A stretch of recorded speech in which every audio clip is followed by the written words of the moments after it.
Wedding anniversary വ്ളോഗും ജാനിക്കുട്ടിയുടെ birthday വ്ളോഗും ഒക്കെ record ചെയ്ത് വെച്ചിട്ടുണ്ടെങ്കിലും അതൊന്നും എഡിറ്റ് ചെയ്യാനുള്ള സാവകാശം കിട്ടിയില്ല.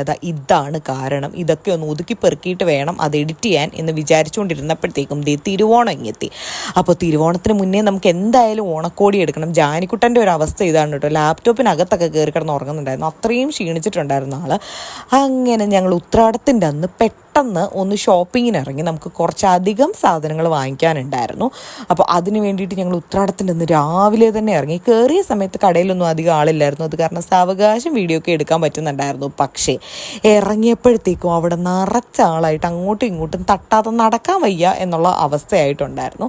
അങ്ങനെ ഷർട്ടും കുർത്തയും സാരിയും പിന്നെ വേറെ കുറച്ച് ടീഷർട്ട്സും അങ്ങനെ കുറേ അധികം ഡ്രസ്സും എടുത്തുകൊണ്ട് ഞങ്ങൾ ഇറങ്ങി. പത്തനാപുരത്ത് കബീരിയയിലായിരുന്നു പോയിട്ടുണ്ടായിരുന്നത്. അപ്പോൾ അതൊക്കെ കഴിഞ്ഞിട്ട് ഞങ്ങൾ വെളിയിലിറങ്ങി ജാനിക്കുട്ടി തളർന്ന് വീണ്ടും ഉറങ്ങി തുടങ്ങിയിട്ടുണ്ടായിരുന്നു. പിന്നെ ഞങ്ങളൊന്ന് ചുറ്റിയിട്ട് തിരിച്ച് വീട്ടിലെത്തി. അപ്പം നമുക്കിനി തിരുവോണം വ്ളോഗിൽ കാണാം.